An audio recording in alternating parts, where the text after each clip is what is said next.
Kami dari kelompok 3, saya Katari Rasu, saya Gabriela Mamardia, Saya Julian Ope. Saya Putra Winama. Saya Chelsea Budiman. saya Tiara Yus. Kami dari kelompok 3 akan menjelaskan tentang unsur-unsur periode ketiga. Jadi, di dalam periode ketiga ini, sistem periode unsur terdapat dalam unsur diantaranya natrium atau Na, magnesium atau Mg, aluminium atau Al, silikon atau Si, fosforus atau P, belerang atau S, klorin atau Cl, dan argon atau Ar. Sifat unsur periode ketiga, yang pertama sifat umum. Sifat umum periode ketiga berubah sesuai dengan kecenderungan perubahan sifat umum sistem periode unsur. Pertama, jari-jari atom. Jari-jari atom dari Na ke Ar semakin kecil. Hal ini mengakibatkan dengan semakin bertambahnya muatan inti sehingga gaya tarikan inti atom terhadap elektron semakin kuat. Kedua, energi ionisasi. Energi ionisasi adalah unsur-unsur periode ketiga cenderung semakin besar ke kiri dan ke kanan. Energi ini lebih besar daripada Al, demikian juga energi ionisasi P lebih besar daripada S. Ketiga, titik didih dan titik lele. Titik didih dan titik lele dari Na naik secara teratur sampai dengan Si. Kemudian turun tajam pada P naik ke S dan turun lagi secara teratur. Perubahan tersebut titik didih dan titik lele dari unsur periode ini berkaitan dengan struktur dan setiap zat dalam penjelasan dalam keadaan bebas. Unsur Na, Mg, dan Al mempunyai struktur fosil logam yang mempunyai titik didih dan titik lele relatif tinggi. Sedangkan Si membentuk struktur kristal konvensi raksasa yang pada umumnya akan mempunyai titik didih yang sangat tinggi. Seperti hanyalah pada grafit atau karbon, unsur P dan S merupakan unsur dengan struktur molekul konvalen sederhana sehingga mempunyai titik didih dan titik lele yang relatif lebih rendah daripada logam. Unsur Cl dan Ar mempunyai molekul gas. Klorin merupakan gas diatomic dan Ar merupakan gas yang mempunyai titik didih dan titik lele yang sangat rendah. Kedua, sifat logam dan non-logam. Dalam periode ketiga ini, dari Na ke Ar, sifat logam semakin berkurang. Natrium, magnesium, dan aluminium merupakan logam dengan struktur kristal logam raksasa serta mempunyai unsur semi-logam dengan struktur kristal konvalen raksasa yang bersifat sebagai semikonduktor. Fosfor dan belerang, keduanya merupakan unsur non-logam. Strukturnya berupa kristal molekul yang sederhana. Ketiga, daya oksidasi dan reduksi. Unsur-unsur periode ketiga dari Na ke Cl berubah dari reduktor kuat Na, Mg, dan Al menjadi reduktor lemah Si dan berubah menjadi oksidator lemah P dan S, kemudian oksidator kuat Cl. Natrium merupakan reduktor kuat yang dapat mereduksi air menjadi gas hidrogen. Aluminium, meskipun dilihat dari nilai potensial elektronnya, merupakan reduktor kuat. Dengan adanya lapisan oksida di permukaannya, menyebabkan aluminium kurang reaktif. Silikon merupakan reduktor yang sangat lemah dan dapat bereaksi dengan oksidator kuat, misalnya oksigen dan halogen secara langsung. Fosfor merupakan reduktor yang sangat lemah, terutama dalam mereduksi oksigen dan halogen. Klorin merupakan oksidator yang sangat kuat, dan di antara unsur periode ketiga, klorin merupakan oksidator yang paling kuat. Yang keempat, sifat basa hidroksida unsur-unsur periode ketiga. Hidroksida unsur-unsur periode ketiga mempunyai rumus kimia yang teratur, yaitu NaOH, MgOH2, AlOH3, SiOH4 atau SiOH5, POH5 atau OPOH3, SOH6 atau O2SOH2, dan ClOH7 atau O3ClOH. Unsur-unsur periode ketiga di alam.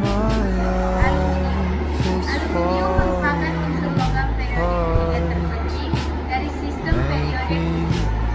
Walaupun tidak terdapat bebas di alam, senyawa aluminium tersebar luas di kerak. Aluminium merupakan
bahan pengangkat superkonduktor, isolator pengisi pada kendaraan, lapisan amplas yang kasar, bahan pengisi pada pasta gigi dan penambal dingin, bahan industri keramik, bahan baku untuk ekstraksi logam aluminium.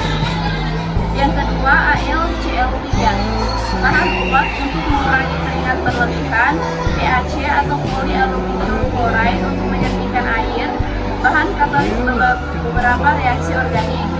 Yang ketiga, Al2SO43, bahan tambahan dalam industri kertas dan tekstil. KAlSO42 12. Yang ketiga, Al2SO4, yang kegunaannya adalah bahan tambahan dalam industri kertas dan tekstil. Yang keempat, KAiSO42 12H2O, dikenal dengan nama tawas, digunakan untuk mengendapkan lumpur pada proses pengolahan air untuk bahan kordan atau pengikat warna pada proses pencukupan tekstil. Silikon merupakan unsur terbanyak kedua setelah oksigen yang terdapat di kerang bumi. Unsur ini tersebar di kerang bumi sebagai mineral silikat dan silikon dioksida atau kurasa atau SiO2. Senyawa silikon organik yang banyak dikenal adalah siloksan yang dimanfaatkan sebagai pelarut, pembersih, dan bahan pengilap atau semen sepatu. Dampak negatif pemanfaatan fosfor dan senyawa fosfat diantaranya sebagai berikut. A. Fosfor putih bersifat racun atau umumnya untuk racun tikus.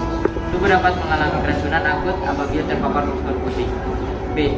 Pemanfaatan natrium tripolifosfat pada deterjen dapat menyebabkan tumbuhnya gulma atau ejek gondok dan sejenisnya yang tidak terkendali. Oleh karena itu, penggunaan deterjen tidak boleh berlebihan. C. Pupuk fosfat dari satu sisi dapat meningkatkan produktivitas pertanian.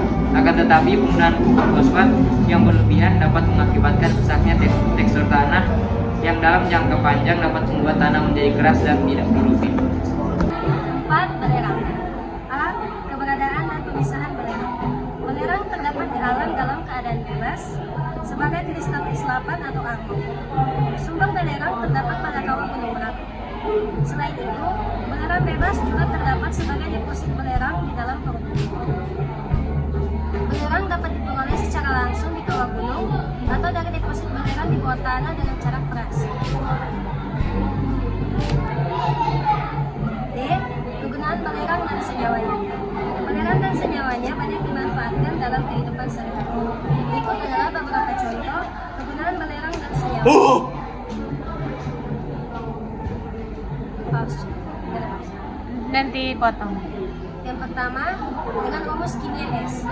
Kegunaan: bahan campuran aspal, bahan tambahan pada kosmetik, korek api, mesiu dan kembang api, campuran baja, campuran beton tahan asam dan garam. Keterangannya, pemberian belerang akan meningkatkan kualitas aspal, membuat lapisan aspal menjadi bersifat mengikat dan elastis. Belerang ditambahkan ke dalam kosmetik untuk mencegah jamur dan beberapa penyakit kulit. Belerang mudah terbakar sehingga digunakan sebagai bahan korek api, mesiu, dan kembang api.